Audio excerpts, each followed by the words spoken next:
Welcome to the Clean Truth, where we like to call bullshit on the status quo. What's up? Welcome back to the Clean Truth. 2 episodes in 2 weeks. We might be getting back on a roll after a month hiatus. We're back. John, we do a weekly ball busting in here at the beginning of every episode, and I've kind of explained it a few times, but we usually take turns. Well, I don't know if taking turns is the right analogy, but somebody gets their balls busted at the beginning of every episode. So if you have anything that you can beat Don up about immediately right now, that would help me and Scott tremendously. Please. Man, I don't know. I'm nervous. I don't want to go first. It's all good. We're used to it. I mean, the only thing I can bust your balls about is I think you stole my pants out of my closet. We were wearing the same pants I am today. I think you were spying on me when I was getting dressed. That's what happens when we shop at the one place in town. Okay. Today, we mentioned this on the last episode, but today we are officially launching the Clean Truth or Dare cards. They go on the site live today. And so, John, little background. We used to do a Q&A, let people kind of send in messages on our site and ask questions on fitness, nutrition, business, bullshit, whatever. We just kind of kept it wide open. And we started out doing like a truth or dare type thing. We just could never commit to actually doing the dares, like at a separate time. Like somebody dared us one time to do 50 burpees or race to do 50 burpees or just crazy shit like that. We could never commit to it. So we're like, screw it, let's just cut the dares out and we'll do the truths.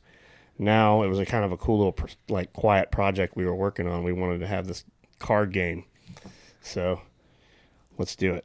So we're gonna, at the beginning of every episode, we're actually gonna shuffle this deck. They want to cut it because they don't trust me. They think I'm gonna pick one ahead of them. It's all a master plan. And then we'll just go around the room and answer it. I don't remember the one we had last week. What was it? Most Biggest, embarrassing. yeah, Most embarrassing moment or something. Go ahead, you draw it. All right, the question today is, have you ever had sex in public? If so, where and with who? John, you're the guest, man. You go first. Yeah, I have. You didn't think that one was coming, did you?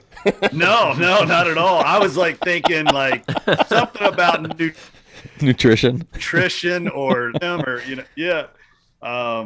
No, it was one of those college experiences. This girl was she could probably check a lot of boxes, at the psychiatrist. But I know that type.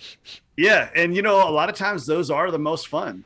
There's no doubt about it. I'm not saying that longevity of the relationship has a sustainable future, but in the moment, those Tiffany's, we've all seen those flow charts, the redheads, the hairdressers, and all that kind of stuff. But no, it was a lot of fun. But then it got scary because it got to the point where I was convinced 100% that her goal, her objective was to get caught. And I don't know that I was prepared for that in my life at that time. You know what I mean? Like with the parentals, I was convinced she wanted her parents to catch us. And her dad was like 6'6", and in college I was literally 120 pounds. So I wasn't about to climb that tree, Well, there's your explanation. It was daddy issues. trying to prove something. Exactly. Yeah. Go ahead, Don. No, I have. I think I mentioned it on the last episode when we were playing this game, actually. I don't know how we got on that story, but maybe it was off air. I don't remember. Little bar right outside of Edwardsville, Illinois, called Fireside. You did talk about this. Last time, Yep. Had sex in the bathroom there with no doors. John, I have a feeling that you and I, if we were friends in our 20s, one of us would be spending time behind bars. Or both of us would be selling. I was going to say, if we're good friends, then the other one would be right there. Yeah, how good of friends we talking? So one of us would be sitting right next to the other one. Yeah. Me?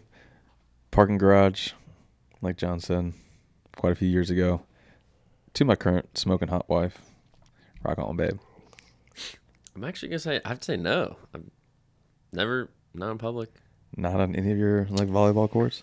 No. God, no. Too much sand. Yeah. All right. Now that's out of the way. Yeah. Guys, check out cleaneast.com.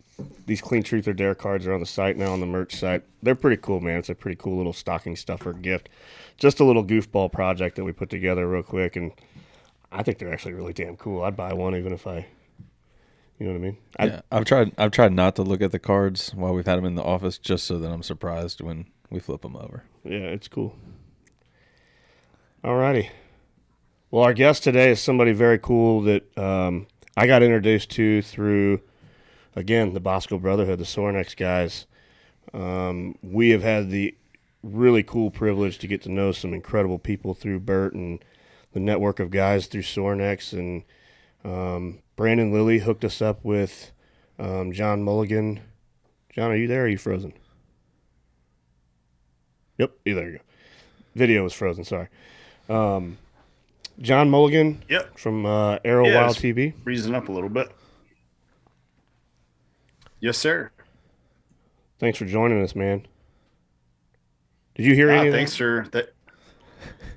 Yeah, I mean, it's a little choppy on my end. We'll fix it. We have a good editor sitting over there. He'll fix it. Yeah.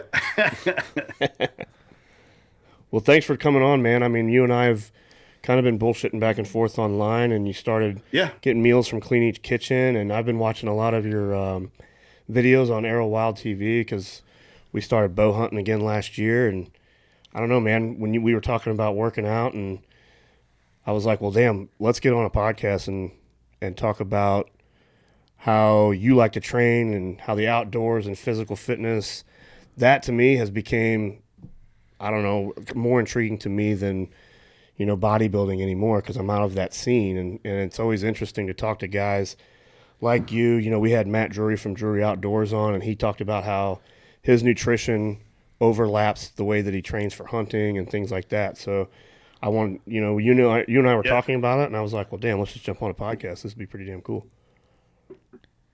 Yeah, exactly.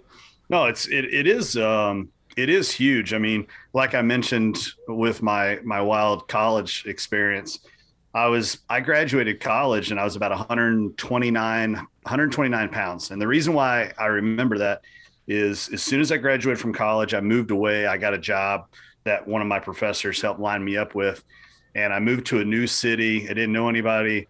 And day one, I went and joined a gym. And it was one of those gyms that when you walk in, they're like, okay, we're going to take some body measurements. And they got the calipers, and then they had me step onto a scale and I was like 129. I'm like, God, I'm a, piece of shit. You know what I mean? Like I need to put on some weight.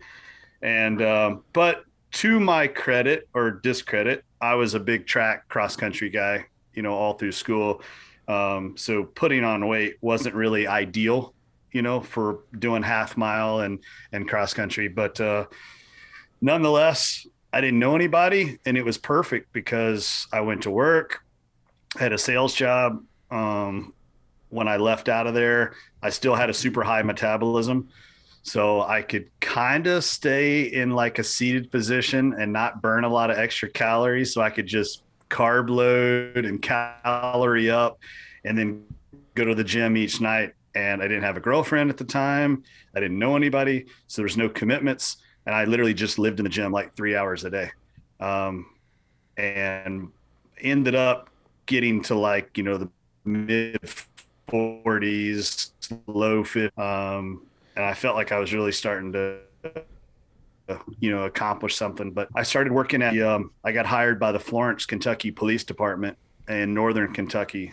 And immediately there were some big dudes, and then even the criminals and the bad guys that we were dealing with, they were a lot bigger than I was. Yeah. And I was like, man, I need to work out a lot more. It is time to put on some size. And I really wasn't hunting a lot at this point. I was just starting to get into some rifle hunting. And that, of course, was just climbing up into a ladder stand a couple times a year, shouldering a rifle. And so the physical fitness side hadn't come in. There wasn't a crossover yet. It was just still in that I wanted big biceps. I wanted a big chest to impress girls. And I just didn't want to get my ass kicked when I was on the street, And I remember one of the old timers I worked, that I was working with one day, I'm like, hey, you want to go to the gym? He's like, no. He's like, oh, what do you got there? And I was like, oh, it's a protein shake. It's low calorie, high in protein, low carb. And he's like, let me tell you something, Rook. If you want to kick some ass, you got to bring some ass. And it kind of changed my mindset. So then I just started trying to consume as much as I possibly could. You know, I knew that I had a high metabolism anyways. And I was like, I don't care what other content is in it, just as long as I'm hitting my like 40, 45 grams of protein per meal. I don't care if it's a stick of butter that's with it. Oh, yeah. I'm doing it.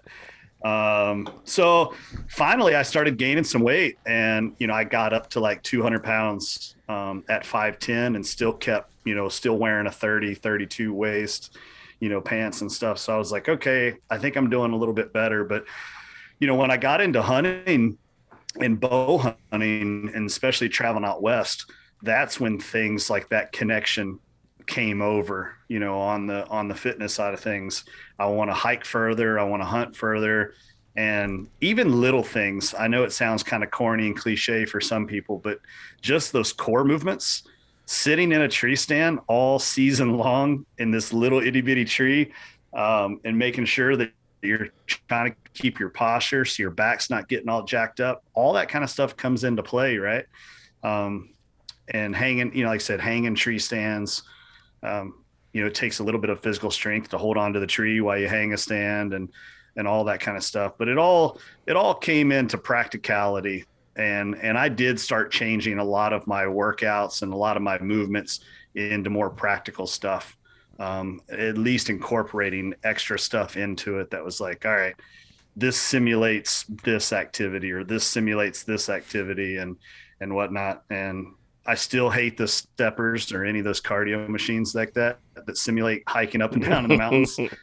I cuss those things every time, but it's necessary. You know, you gotta do it. And now at 43, I've got some gray, but I still feel like I can still hang with the 20-year-olds, you know, at the gym pretty good. Yeah.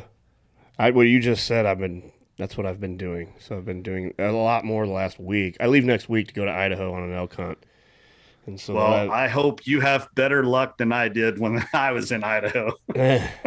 Me too, because we're going to be there a long time. Yeah. But I've been just throwing my boots on and my pack on my back and just getting on the stair mill. I mean, I'm at almost negative sea level, so I live right at the beach.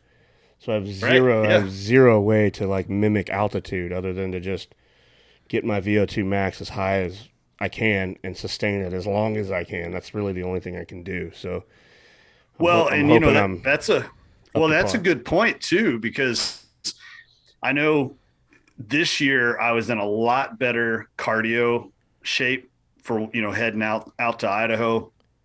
And when I was in Idaho, there was never a moment where I was like, yeah, man, like I'm like Goggins or Cam Hanes out here. You know what I mean?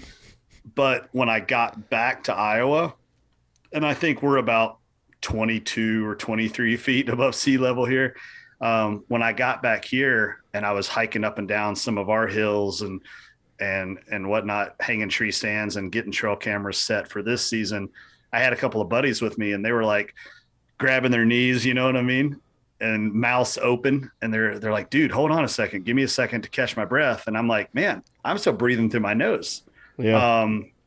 But it's hard that altitude, it's really, really tough to train for it. In places like where we live at the sea level that we live in. You know, I hate to call people fat, but just for sake of saying it, you take a fat dude that lives out west in Colorado and he can out hike me any day of the week. Oh yeah. He's used to crazy. breathing. You know what I mean? Yes. Yep. He's used to the altitude. Yep. So it's a different game altogether. I mean, like you said, the only thing you can do is just overwork yourself at low sea levels, and hopefully it has some help at high sea levels. You know what I mean? But it's different. It's definitely different. I've been talking to people, and I said there's only two things that I'm nervous about this whole trip. Only two. One of them is obviously shooting and missing. Like, I think everybody kind of thinks about that. Yeah. But then the other thing is, it ain't the physical part of it. I mean, I'll get through that. I'm in pretty good shape. Uh-huh. But I sweat like a buffoon. Oh, So I mean, really? if it gets down to 12 degrees and I've been sweating in a merino shirt all day and it's soaking wet, it ain't gonna smell Yeah. good the next day. It's gonna be frozen, and like that's what I'm afraid of. You know what I mean? Like just Transition. sweating through base layers and not Yeah. having anything else to put on because I just sweat right through Well, and better to do it in merino than synthetics, at least. them. Yeah. It won't stink as bad. I tell you one thing that I did on last year's elk hunt and this year, I brought a little pop up blind, and not that I had any intentions out of hunting out of it, but next to my camp, I set up the pop up blind with like a Mr. Buddy heater, and I made my own kind of little sauna to dry out, wet clothes that either got wet from sweat or rain. But since you've got the little carbon poles inside the pop-up blinds, I would just loop a shirt sleeve or a hood or something, and it kind of made my own little clothing air dry rack. And then I had that Mr. Buddy heater inside there and zipped it all up and was able to raise the temperature in there, and it dried all my clothes out really fast. Big time hack. Were you on horseback or just backpacking in?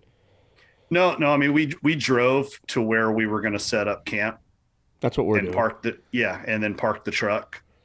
And then would just dive off from there each day, or we might take the truck, on a 2-track and get a little closer and then dive off from there. But we still more or less had a base camp, So this was back at like the base camp.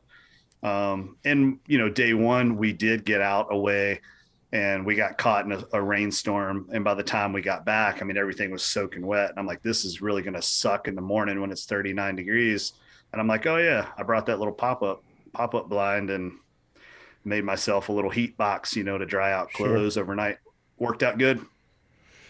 Yeah, we're doing that. We're driving into a base camp, setting up, but then we're backpacking in for like 3-4 days at a time. Oh, so you'll take little spike. Yeah. Have a Yep. little spike camp with you to take. Yep. Yep. So I don't know if I want to carry something like that on my back. You got a lot of stuff. Yeah. Yeah. In that application, yeah, it wouldn't work out as well. We were always coming back to the same camp every night, Sure. But yeah, this year I didn't do any spike stuff. I actually solo hunted the majority of my trip this year. I had a camera guy that went out there with me, and his day job pays him very well, way more than I do. So he had to leave early on like day 2 of the hunt. So then day 3 through 8, I solo hunted. And admittedly, I don't know enough about elk hunting in general to be solo hunting. So I, was taking my bow for a hike every day, hoping that I would see something, Run into that something. I could put a hole in. Well, talk about your background for a minute. So you used Yeah. to be a narcotics agent, right? I'm sorry. Were you a narcotics agent at one time? Yes. Please. Yes. Yep. Yep. So it's like I said, I started out in northern Kentucky, in Florence, Kentucky. That was the city that hired me, and there was 2 reasons. Well, the main reason that I even applied there was that's where I was previously living, where I met my wife, and I told her, I said, "Hey, I want to be a cop," and we had moved back to Lexington, Kentucky, and which is where I grew up. And I said, I think I want to be a cop. And she's like, really? I'm like, I don't think forever, but I just want to do it for a couple of years. I'm like, I get to learn about all the laws. I get to learn how to shoot a bunch of guns. I get to learn some more defensive tactics and some high speed driving. And I just think it'd be fun to do for a couple of years, like Yeah. camp, I was like, and then I want to get the hell out of it. I don't want to do it forever. And she's like, well, if you're going to do this crazy shit, like at least put Florence, Kentucky as a place that you apply to, because I like that town and it puts me closer to my parents. And I was like, well, why would we move close to your parents? She's like, oh, yeah, I forgot to tell you I'm pregnant. I'm like, oh, Mm. gotcha. Yeah. So I'm like, wow, we both got big news today. So anyways, I ended up getting hired there. And one of my buddies that kind of got me into wanting to do this as a career, he was a narcotics agent, and the dude just had the most kick-ass stories. You know what I mean? Like the stuff you see in the movies. And I didn't want to like, and not that all patrolmen are just out there writing tickets, but I knew that's not what I wanted to do, you know? So, a, a position came open, this multi-jurisdictional task force unit opened up a spot. And I thought, well, worst case scenario, I'll put in for it. And then they'll know that I'm interested in doing that at some point in my career. And they were like, you know what, let's take a chance on this kid. Like, nobody knows him. He's not from this area. We can go ahead and send him out immediately and start buying heroin and meth, you know, day one. And that's pretty much what they did. And I loved it. I absolutely loved it. It's the most fun I've ever had, probably with any job. And I started working with some DEA task force stuff, FBI task force stuff, ATF, and that was fun. You just kind of bounce around different units and work within different agencies. And a lot of times how that works is if they have a target, who has the informant? And whoever has the informant, okay, who's the handler? Okay, well, then he's the case agent head, you know, on that case to take down that guy. And, you know, you run into a lot of that stuff where they're like, oh, man, you're using these dirt balls, you know, to get your foot in the door. Well, you ain't taking somebody from the church choir. Yeah. You know what I mean? So it is what it is. I mean, you're dealing with some seedy people, but they're the people that are in those crowds, right? And so I remember the first day that I went into the unit, the director pulls me in the office and he's like, okay, we'll sit down, get to know each other kind of thing. You know, I'm the boss man, blah, blah, blah. And he looks at me and he's like, all right, so we don't buy steroids here. And I was like, what? And he's like, you're going to need to drop a few pounds. So I did a straight Pepsi Cola and Slim Jim diet. And like genetically for my age and for me, if I don't go to the gym, I just start dropping weight like crazy instantly. And I dropped down to, I was like 178, 179, and I dropped to about 140. And it was horrible. But, and then of course you're working night shift. So like you constantly have bags under your eyes, you're pale, looking like a vampire that gets caught outside day walking. And I was just, you're going out, you're buying heroin, you're buying meth, and you're buying coke, and that's all your life is. That's all you're doing for, you know, every day. That's what you got to look forward to. But one of the biggest eye openers that I had, man, was we've all been in this position, and none of us can deny that we haven't. We have prejudged somebody. Oh, for sure. It's a fact of life, right? And I knew that I was a good person. I knew that I wore a badge and I was a cop and all that kind of stuff. You know, my job was to put bad people in prison or whatever. And I was also used to being in uniform. And like, if I walked into a gas station or a business or a bank, somebody holds the door for you. Hey, how's it going, officer? How's your day going, officer? You know, that kind of stuff. Well, I remember going to the courthouse one time to testify in a trial, and I'm still in ratty looking clothes. I've got a nasty, scraggly crustache of a beard, and I've got long, mangy hair, and I'm pale, and I'm 140 pounds. And I mean, I look like a piece of crap, you know what I mean? And I remember being on the elevator, and a lady and her small child was with her, and she was getting into the elevator. And when she got in, I'm thinking, I'm not looking at myself. I'm thinking, I'm looking at it through the eyes. I'm a good person and I love kids. You know, I've got children. So instantly I kind of smile at the child. You know what I mean? Like, hey, how's it going? You know, little child. And the mom snatches her kid, yanks her over, like tucks her up underneath an arm, and then takes her purse and tucks it up underneath her armpit. Oh, yeah. Like I'm going to snatch her child or her purse. And it was such a weird thing, is I'm like, why is she doing that to me? Like, and then of course I look down at my clothing and I look at me, and you know, it's one of those elevators where it's not quite the mirror reflection stainless steel, but it's shiny enough that I can see myself. And I'm like, I look like a bag ass. I'd do the same thing. You know what I mean? So it was such a weird, that was one of those moments where I was like, holy crap, we do judge people. And now I'm on the other side of the coin here, you know? It's such a weird deal, but yeah, I did that, and I was hunting a little bit, and that was actually how I got into bow hunting more, or got back into hunting, because it was like I couldn't go to local bars. I couldn't go out in public. I definitely never wanted to take a chance in taking my wife and kids out to dinner somewhere and somebody sees me or recognizes me or whatever. So it's definitely a lifestyle change, but at least hunting was something I could go do by myself. Nobody was going to know me. The pine tree wasn't going to try to shoot me. The oak tree wasn't going to try to stab me or run from me. You know what I mean? So, and also for me, I needed that to balance out life, because I was starting to look at the world as, man, the world's just a total turd, like one big turd, and everybody in it is a bad person. So having that connection with nature, you know, getting away from the so-called concrete jungle, you know? Yep. And when I say Florence, Kentucky, if anybody's not familiar with the location of Northern Kentucky, you're essentially 10 minutes from Cincinnati. And a lot of our cases did go over to Cincinnati.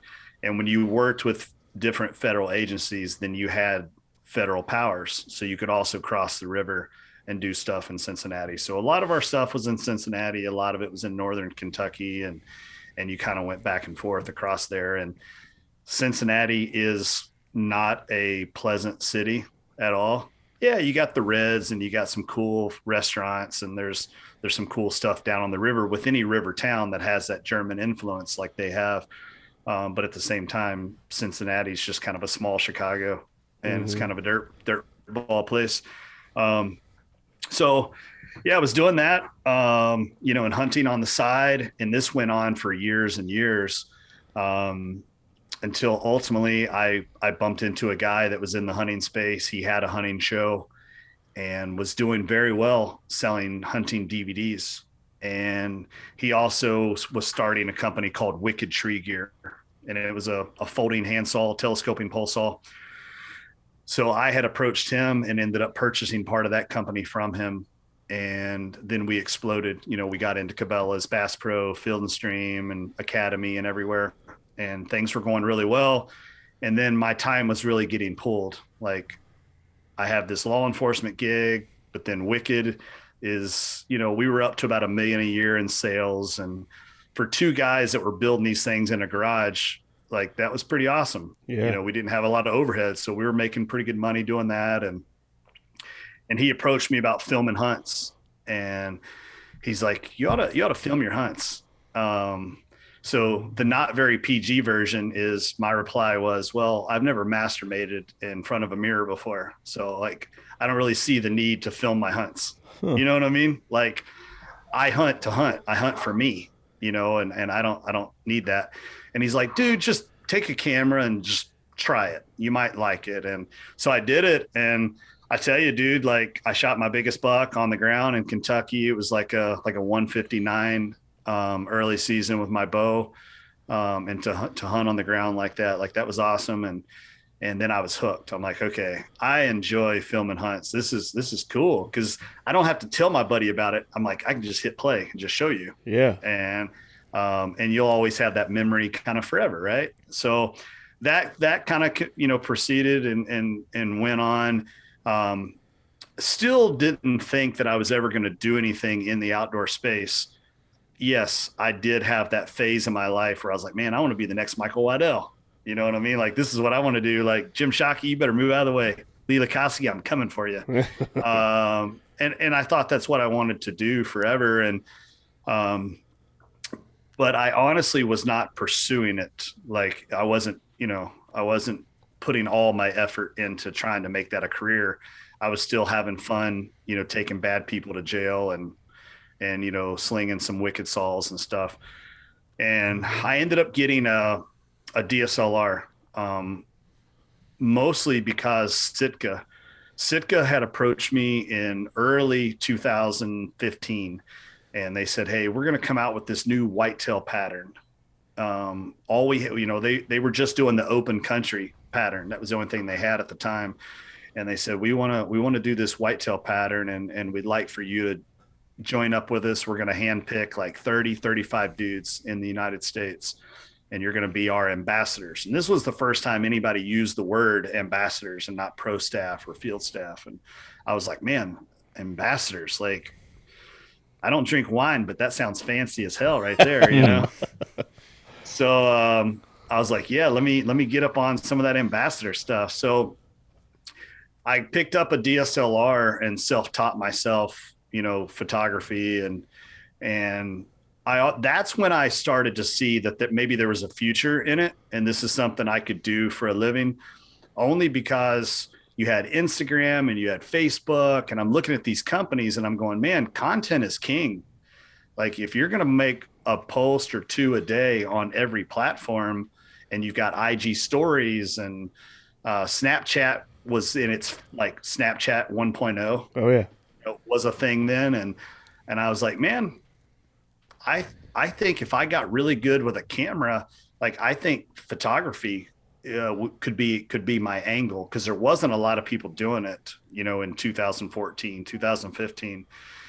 So I dove into photography, and next thing I know, you know, people just started calling and, hey, I'll pay you to do photos for me. How much would you charge to do this? And how about a photo shoot for this? And I'll give you X amount of dollars if you'll make one post a month, you know, using our product or whatever. And I branched off and started my own show. Just not really a conflict of interest, but my business partner and we had sold Wicked Tree Gear. And that's the other funny thing about business, is a lot of times you can be great business partners because you have to be. But if you don't have to be business partners, then we realized we actually weren't even friends. Like, I really didn't like the guy. You know what I mean? I've seen that happen quite a bit. Yep. So once we didn't have to be friendly, then we weren't friendly. And our relationship was very yin yang to begin with. He was over the top, and I was like, no, I was still very much like 2 to the chest, 1 to the head. You know what I mean? Very calm. And, you know, when those relationships go south, man, they go south, you know? And it was almost Jerry Springer stuff. So, and you don't recover from it either.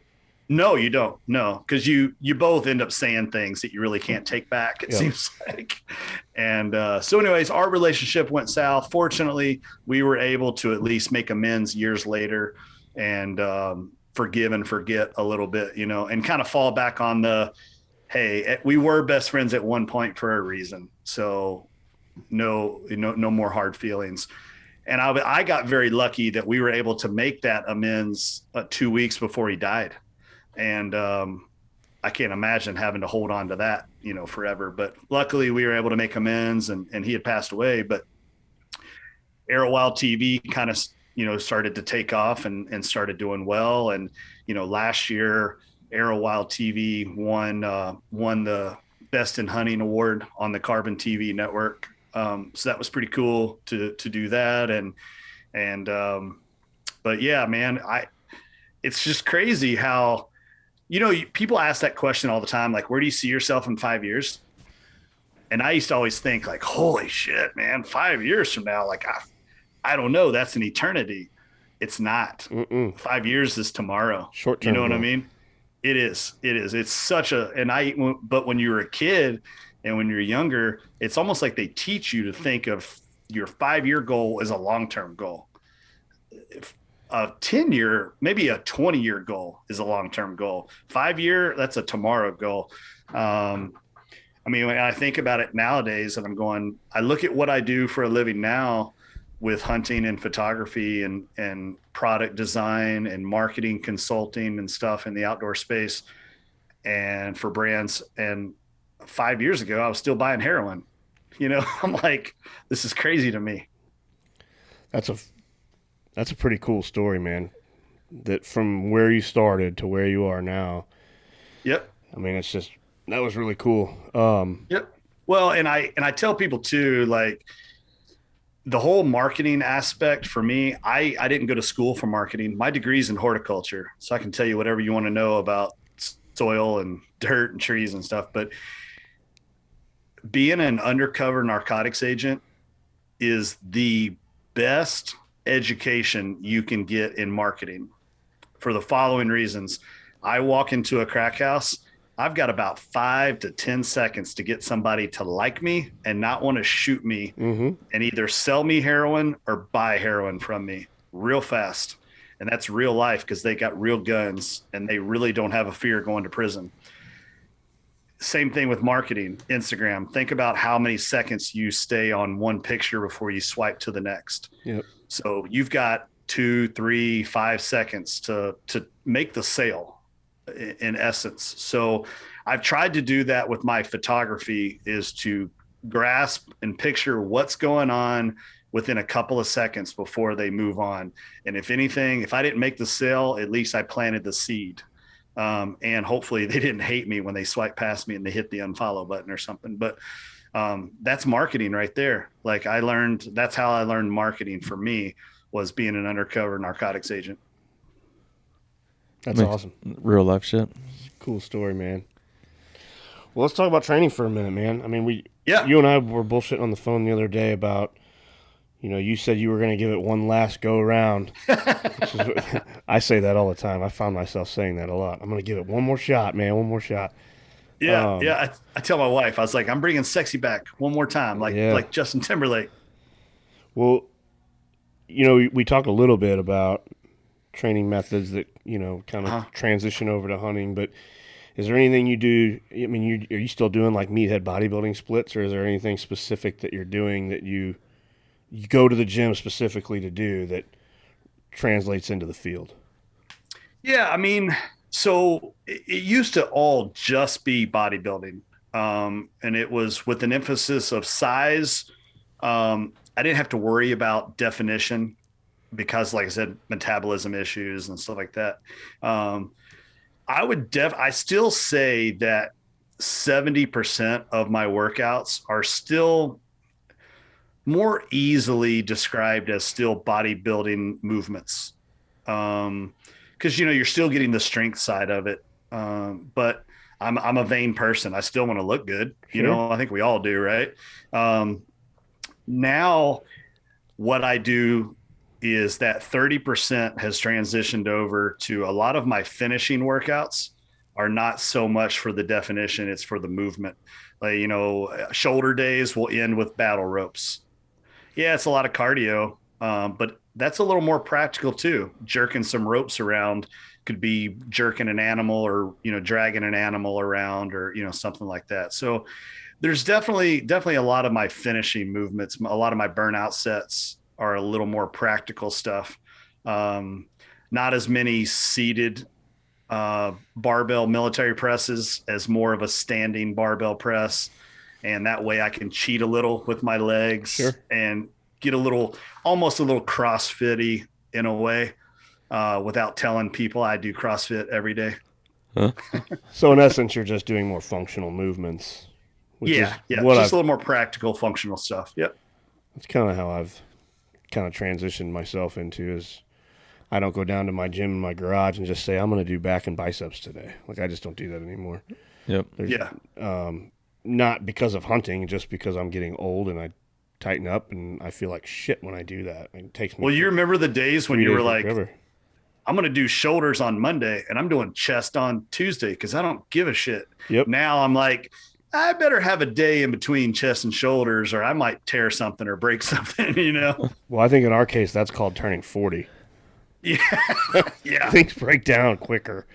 Yeah, that's a thing. So the other day I went in on chest day, and those days where even on your warm-up set, you're feeling kind of froggy. Oh, yeah. And you're like, today's going to be a good day.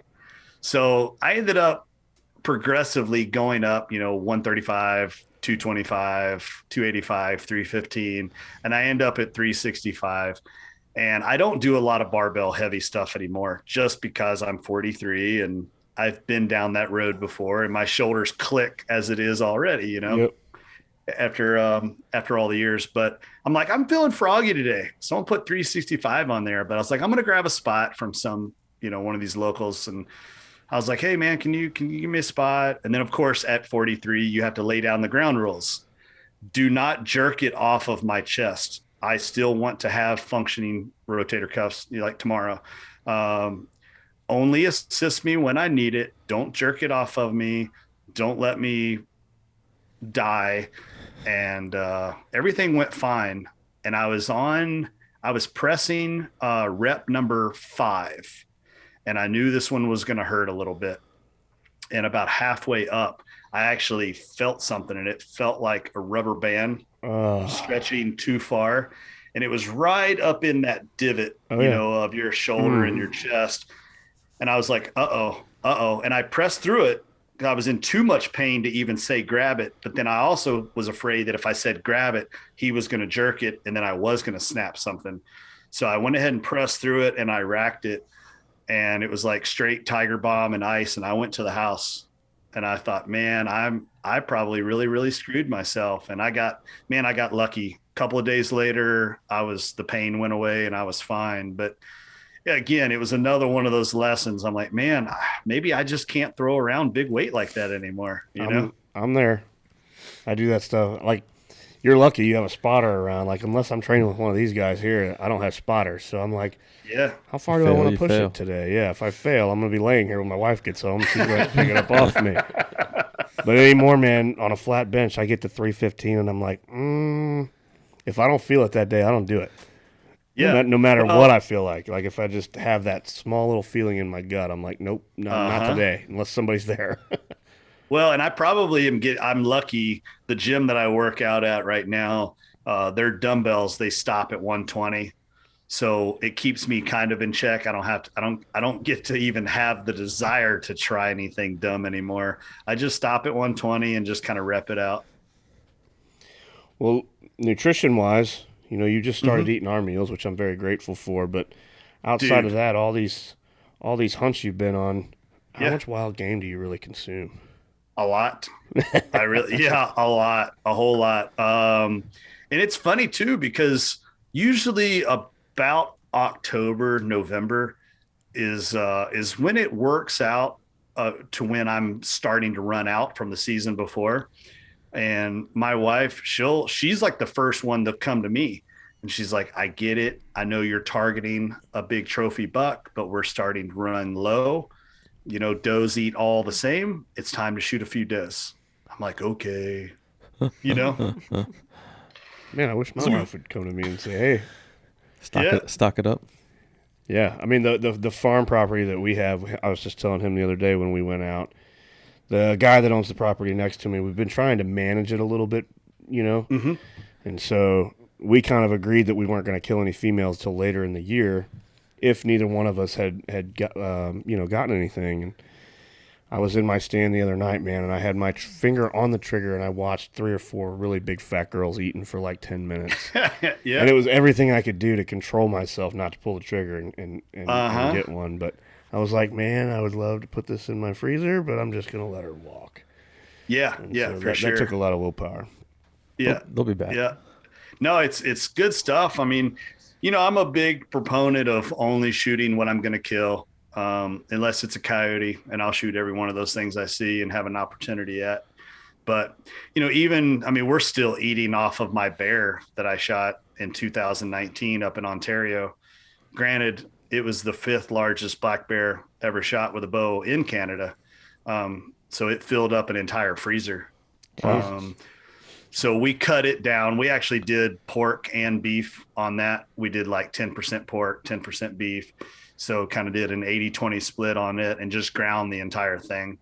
And that's pretty good, And it was one of those bear. It was a blueberry bear. It wasn't like he hadn't been eating dead fish and beavers and all that craziness. So he's a pretty good, tasty bear. But I tell you, I've killed a lot of animals, a lot of them on video that I've turned into episodes, and I've never received hate, pure hatred, until I killed that bear. Really? Everybody associates a bear as a teddy bear. It's like Winnie the Pooh. All they do is they eat honey. They don't hurt anybody. I don't know what it is. You can kill as many deer as you want. You kill a bear, man, and the antis come out of the woodworks and they come after you. Like I had death threats. My wife and kids had death threats. Really? Yeah, like I'm supposed to be the sicko, the crazy person, that killed a bear, and I've got people leaving comments. It's all on there. Some of the comments are on my YouTube channel. It's pretty funny on that episode, but they were like, I hope that the next time you're in the woods, a bear, he has a bow, and I hope he shoots you right in the chest, and your wife and kids have to watch it. And I was like, wow, like, and I'm supposed to be the crazy person. So of course I respond. I'm super angry, and I respond, well, fortunately their thumbs don't work the same way that ours do, and they can't work the release and hold on to the riser the way that we do. But if they ever can, then that'll be dangerous. That'll be sketchy. But thanks for watching, because you helped my algorithm. Yeah. So Keep commenting. my question is, one, how did they find the video? And then where did they get the time to sit and do that? Yeah. Unemployed people Purposely looking for it. with all kinds, infinite time, I'm assuming. And I'm assuming they just troll for that stuff. Yeah. They're just looking for it. I couldn't even imagine. Like Yeah, trolling I've through never- outdoor videos looking for a bear hunt and then finding one and then spending an hour arguing about it online. Yeah. Yeah. With some It's crazy. stranger. Yep. And most of them, like, it seems like a lot of them are not American. Really? Yeah. Yeah. So, because YouTube obviously transcends like all Yeah. countries and all over the world. And so, yeah, it seems like a lot of the hate comments are not from American, people. And I get it, like, to some degree. They don't understand hunting or whatever, or maybe they don't even have bears, where they live.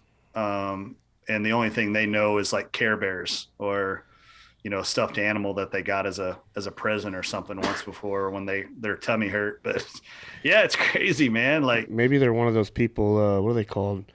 What are those people that go to those conventions dressed up as teddy bears and they get all freaky deaky? like the cosplay people or one of something, them or yeah, maybe they're one of them. yeah, I don't know. It was weird. I was, like I said, I was reading some of those comments and I'm like, man, like, this is pure hatred. Like, I don't know that I've ever wished somebody would have their face eaten off by a bear and their family had to watch it. Like, So do you comment back or do you just let 'em be? Oh no, I always comment back with, hey, thanks for watching, because you watched my video, like, you helped my algorithm, and Just kinda your sarcastic. comment helps as well. And yeah, I'm like, please keep commenting. Let's keep this going. Oh, yeah. The longer you keep it going, the better off you are. Yeah.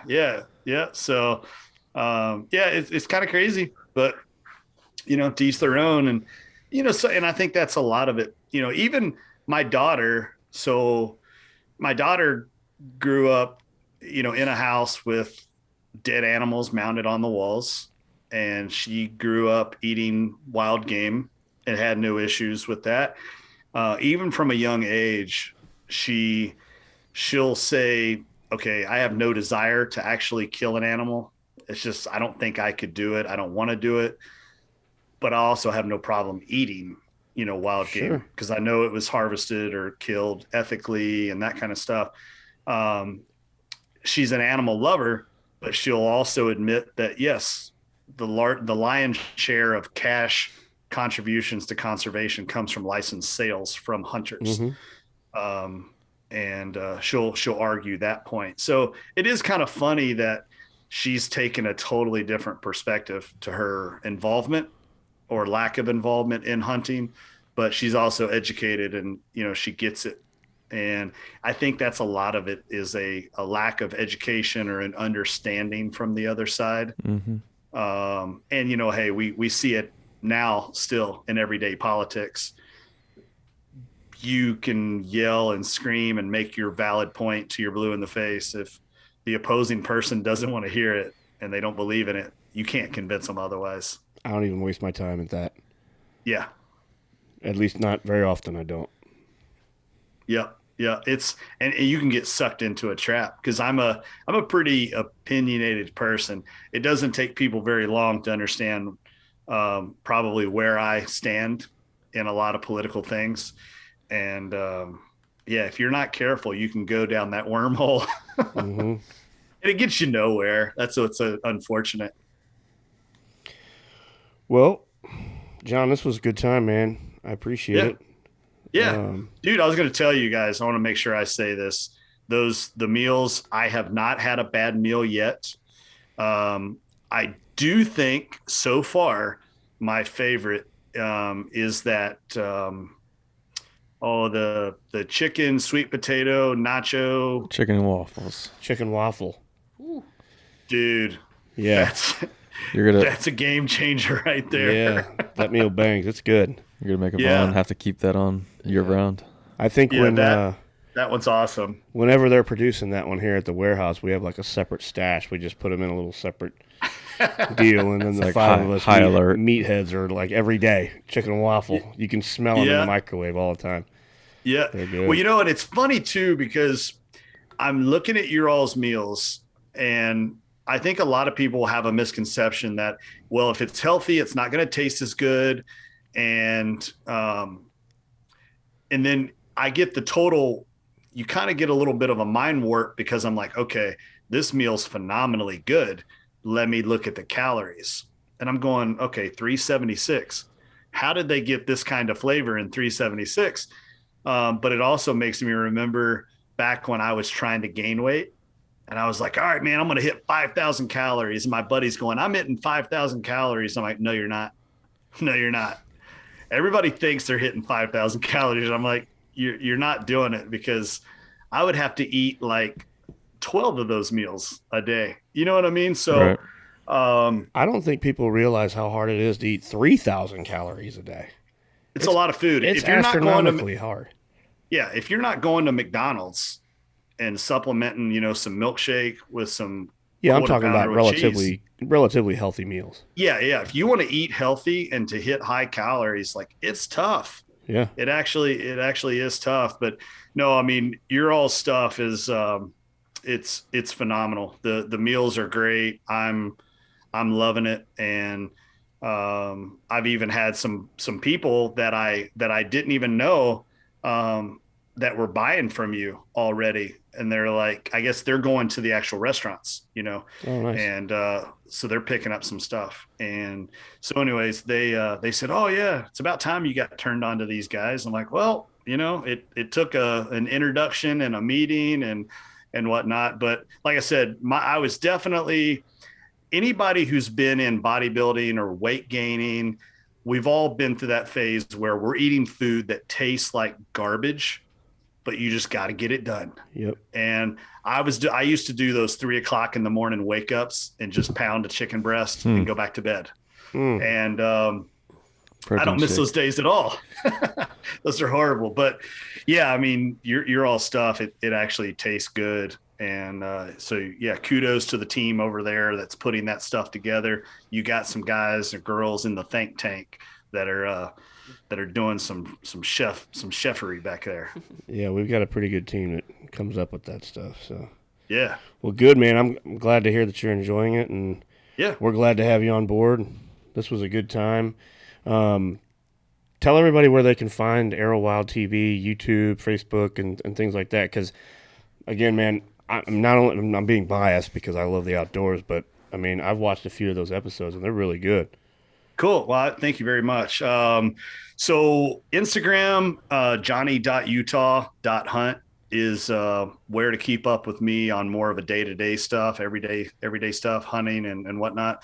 And ArrowWild TV on YouTube or on Carbon TV. If you're not familiar with Carbon TV, it's kind of like the Netflix of hunting, and there's a lot of different shows and stuff on there. But yeah, you search for ArrowWild TV there, YouTube. There's a Facebook and an Instagram account for those as well. But and the fitness this year coming up, there's going to be a lot more fitness stuff from me, a lot more AR-15 platform stuff from me, kind of getting back to my roots a little bit more. And I'll still be bow hunting, the same, but yeah, we are going to start adding a lot more of that stuff in. So I'm excited about that. get a few workouts up there, and try to help some people with some practical stuff, Nice. Yep. All right. Well, thank you again, man. I appreciate the time. And Heck yeah. Thank you. Thanks for having me on. You guys have a awesome time and good luck out there in Idaho. thank you. Don't seriously. I mean, number one, don't miss. Number two, don't sweat through your clothes and be stinky. I can't guarantee either one, but I'll try. Those are the only two things you need to worry about. Which are the only two things I am worried about. Nah, you'll be fine, man. You'll have a good time, and I'm sure the guys back there will rib you if you don't. Yeah. Exactly. True. Ball busting episode Ball busting for real. 96. Yeah. Yeah, well, I know old Brandon sent me a little picture, a little sneak peek. Where is he right So- now? He's down in Texas? I thought he was in Minnesota. He's with Scott Davis, right? Haven't looked. I don't know. He is He- somewhere. I thought He was in smashed one. Did he? Yeah, it's a Nice. nice buck, real nice buck. Nice. Yep. So I'm always stoked to see my Kentucky boys, putting in work like that. Nice. Yep. Cool. Well, All right, thanks, guys. guys. Till Yep, next time. Have a good one.